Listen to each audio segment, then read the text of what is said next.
Dictation start now. Mr. Deputy Speaker, it is with great pleasure and pride that I support this budget. First of all, I would like to congratulate our Finance Minister.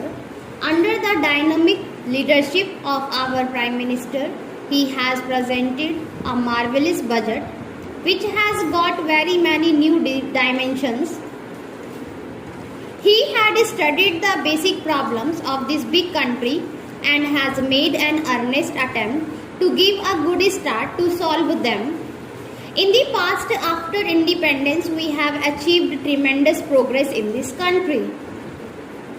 In the agricultural sector, I don't think any country has made this much progress during such a short period as we have.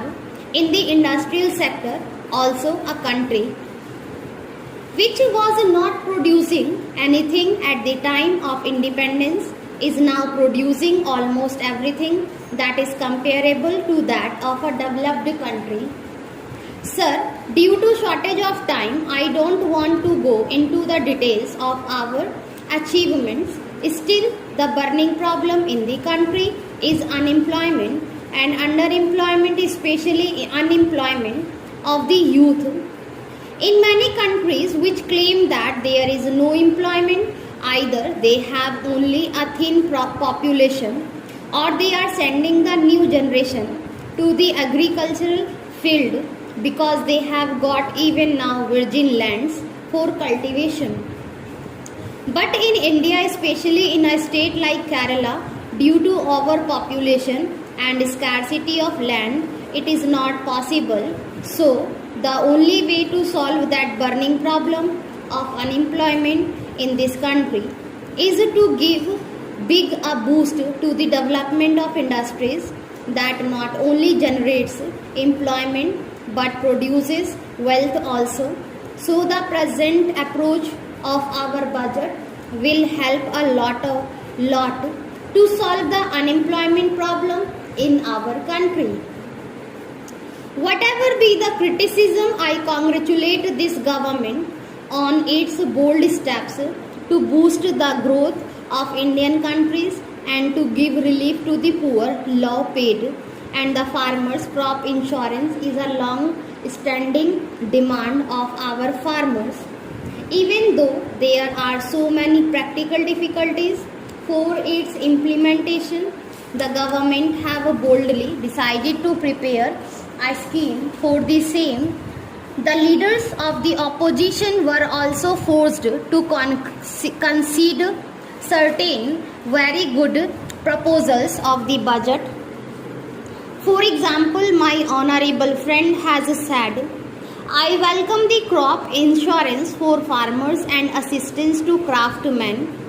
I agree that this budget is sweet and it will cure many of the diseases now in existence in the society. The former finance minister of the Janata government has also called in good budget. My friend has welcomed the increase in the level of bonus for workers from rupees 750 to rupees 1600. But I am extremely sorry to note the reaction of our West Bengal Chief Minister referring to the raising of income tax exemption limit. He said that the states used to get a share of the tax realization, but now they would be deprived of whatever they had been getting. What does it mean? It means that the West Bengal Chief Minister is against the raising of the income tax exemption limit. Since all the different aspects of the budget have been discussed in detail, I do not want to repeat all those things again.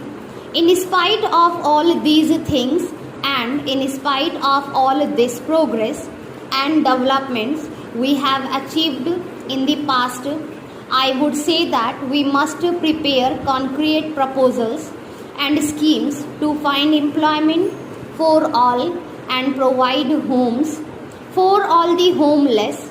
If these two major problems can be solved as a time-bound program, we will be far ahead of many of the developed countries coming to my state of Kerala, I request our beloved Prime Minister, the Finance Minister, and all other ministers to have a special consideration towards Kerala, taking into account the present political situation in South India, although the opposition parties were always criticizing the center by saying that it is having a stepmotherly attitude towards Kerala. Our proposals, our people have also stood with our beloved Prime Minister in giving him a massive mandate. Now, when the railway budget came out, we were all very desperate, but at the same time, we have given our representation to the Prime Minister and the Railway Minister, and I hope that something will be done to the fund more funds for ongoing schemes and the scheme pending with the government of India. I am happy to note that more funds have been allotted for the development of tourism in the country.